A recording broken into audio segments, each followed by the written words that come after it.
mobil ke bengkel, padahal mobil Anda sesungguhnya belum rusak.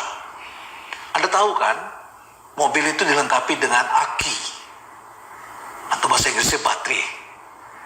Aki itu ada umurnya. Biasanya orang bengkel mengatakan jangan ambil risiko Pak, setahun sekali ganti akinya. Tapi umumnya kita baru bawa mobil ke bengkel minta ganti aki ketika akinya sudah mati, mesinnya mati, dan celakanya itu matinya di tengah jalan. Kalau kita mati di jalan, mobil mogok, kita bawa ke bengkel, orang bengkel paham, oh mobilnya rusak, oh akinya mati, ganti akinya Pak. Ketika kita sudah mati, kita melakukan perubahan. Semua orang mengatakan itu normal. Tapi kalau Anda dalam keadaan mobil tidak rusak, dan aki Anda belum setahun, katakan setahun kurang seminggu, belum rusak, rata-rata orang kita tidak membawa mobil itu ke bengkel, tidak mengganti akinya sebelum mobil itu benar-benar mogok. Beruntunglah Anda kalau mogoknya di rumah. Bagaimana kalau mogok di jalan tol? Anda tidak mengenal siapapun, tidak ada orang yang mau menolong Anda, tiba-tiba di tengah jalan mobil Anda mati, atau di tengah kemacetan. Anda perlu orang lain untuk mendorongnya, menciptakan kemacetan yang lebih besar, dan itu membuat Anda putus asa. Anda melakukan perubahan di titik mana? Di titik ketika mobil Anda akinya sudah habis, atau ketika akinya masih bagus dan Anda bawa ke bengkel? Kalau organisasi, perusahaan, negara, pemerintah daerah, atau institusi apapun melakukan perubahan di tahap di mana sedang mengalami pertumbuhan, maka Anda pun juga akan mendapatkan olok-olokan yang tidak enak didengar.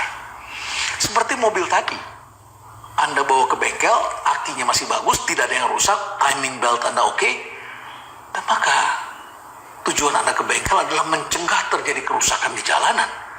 Anda ingin mendahului sebelum terjadi kerusakan. Tetapi ini tidak populer, karena jarang orang yang melakukan hal seperti itu.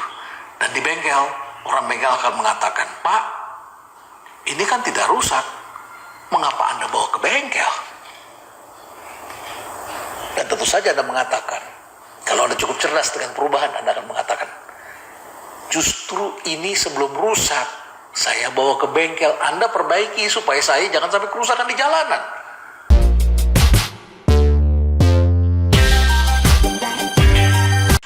Kalau Anda melakukan perubahan di titik yang sedang naik, hati-hati. Sesuatu akan terjadi. Perubahan itu tidak akan mengikuti kurva bergerak ke atas. Siapapun yang memulai yang baru, membongkar, akan menghadapi atau memasuki tahap penurunan. Mafia-mafia Anda bongkar, Anda singkirkan, mereka bereaksi, dan kemudian Anda mengalami kesulitan mendapatkan produk, dan kemudian terjadi penurunan, sampai suatu ketika, setelah keadaan kembali normal, baru pelan-pelan dia akan naik kembali, sedemikian rupa sehingga naiknya melebihi dari kurva pertama Anda. Naik ke atas, melebihi kurva yang pertama.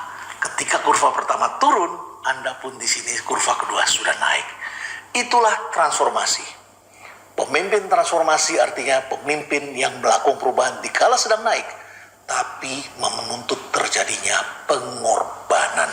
Tak banyak pemimpin di dunia ini yang mau melakukan itu. Apalagi sekarang kita berada di era kecepatan.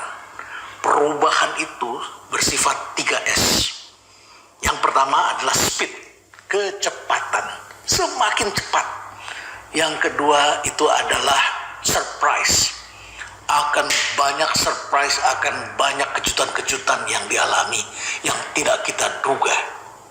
Dan yang ketiga adalah sudden shift, pergeseran tiba-tiba. Di titik yang paling bawah ini, kita tidak menyebutnya manajemen perubahan. Kita menyebutnya sebagai manajemen krisis.